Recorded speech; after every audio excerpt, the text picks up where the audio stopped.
My Lord and my God, I firmly believe that you are here, that you see me, that you hear me. I adore you with profound reverence. I ask your pardon for my sins and grace to make this time of prayer fruitful. My Mother Immaculate, Saint Joseph, my Father and Lord, my guardian angel, intercede for me.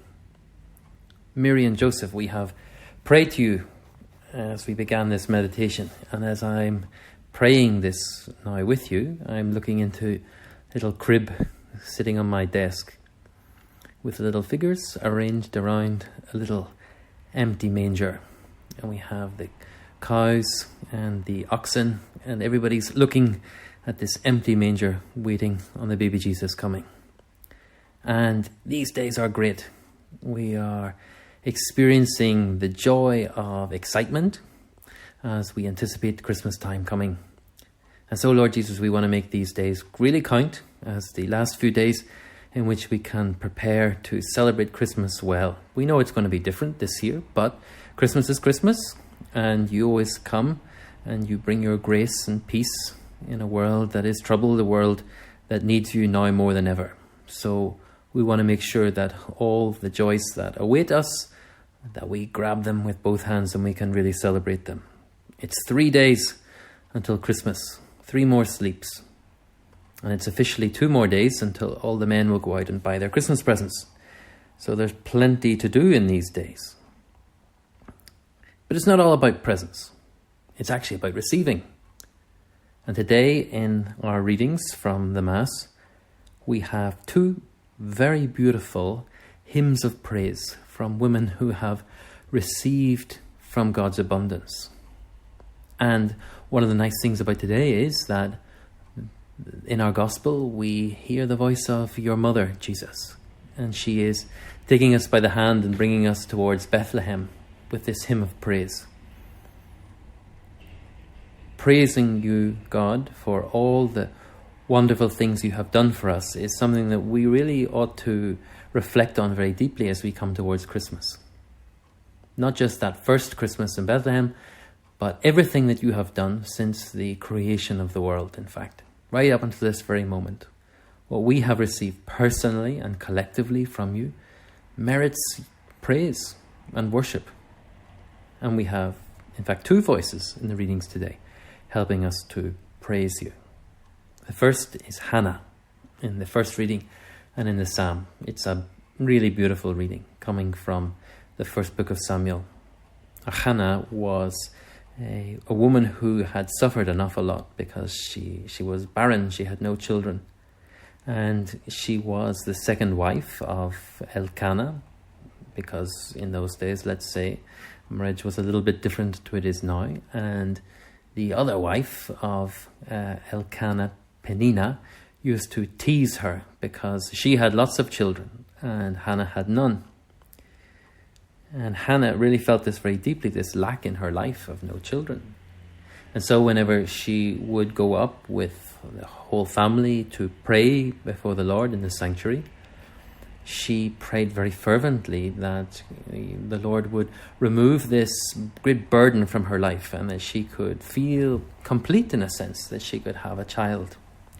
And we read in the book of Samuel that she was praying so fervently in her heart, and her lips were moving, that Eli the priest thought she was drunk and said, "When are you going to put aside your drink?" And she had to explain, no, it's the prayer of my heart, that I need God to hear me at this time. I need God to hear what I have to say to him because I feel such a lack. And God did indeed hear her prayers. And to her was born Samuel. Samuel went on to anoint Saul and David as kings over Israel. We learn maybe 2 very important lessons from Hannah. First of all, she prayed for something that she really felt she needed. Prayer is our first recourse whenever we realize that there is something lacking in our life or that we need something. We have to turn towards God and say that, look, God, you're the only one that can really answer what I need and give me what I truly need. Not even what I want, but what I need. And so in our prayer as well today, Jesus, we're saying, give us what we need, not even what we want. There's so much of Christmas lists and people asking us what we want for Christmas, but what we really need is you, of course. And the second thing that we learn from Hannah is that she brought all of her sufferings before the Lord in prayer. She didn't take revenge against Peninnah because she was mean to her and because she said these things to her. She didn't kind of lash out, but she brought all of that anxiety that she suffered in prayer. And you heard her prayer because she was sincere, because it was in your will to grant her prayer. And whenever Samuel was born, she brought him to Eli the priest and she gave him to God. Now, just imagine this. Think of that one thing that you really want in the world, that you really, you desire with all your heart, whatever it is, material thing or even some sort of spiritual joy that is maybe lacking in your life. And you pray fervently and fervently for that. And you get what you ask for. Getting what you ask for is actually a brilliant thing. We feel so happy when we get what we really feel we need. And instead of just holding that to yourself, you give that back to God. And that's what Hannah does. She gives back to God what she felt was really lacking in her life. And this way she expresses immense trust in God's providence, but also immense praise for whatever God had done, because I suppose what's more important is that we are in relationship with God and that God hears our prayers, and when we experience that, that's greater than even the need itself. And in the Magnificat, which is Mary's hymn of praise in the Gospel, we see almost exactly the same thing. We see a woman praising God for all that he has done to her. Now, whenever Mary said yes to God's will, you, Jesus, came to dwell within her womb. And your mother is so moved by this closeness that she experiences with you that whenever she visits Elizabeth, her cousin, and the two of them rejoice in the fact that God has done such wonderful things in their life, she is moved to pray and to pray out loud and to praise you. And this beautiful hymn that we have is prayed millions of times each day all across the world, because it forms part of the official prayer of the church, evening prayer, which is prayed by priests and religious and many, many people. And we unite our hearts, in a sense, to that of your mother, Mary. And she gives us the words in order to praise you for all that you have done for us. Now, in these days, as we come closer to Christmas, your mother is inviting us to receive you, Jesus, just as she did.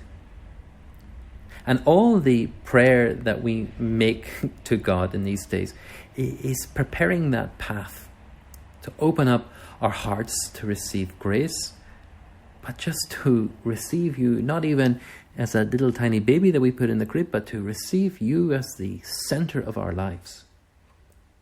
And when we grasp that you have come to us, Jesus, many, many times in Holy Communion, in the sacraments, but also just in your friendship, in your love for us, well, our hearts are moved to praise you. Well, how beautiful it is that we spend this day as a day of preparation for Christmas with the prayer of Hannah and the prayer of Mary on our lips. May Hannah and Mary bring us ever closer to you, Lord Jesus. And as we walk these last few steps towards Bethlehem to see you born in the midst of the poverty of the world, may our hearts be so moved to thank you for all that you have done for us. Mary gives us a little hint today, just like any good mother, to remind us to say thank you.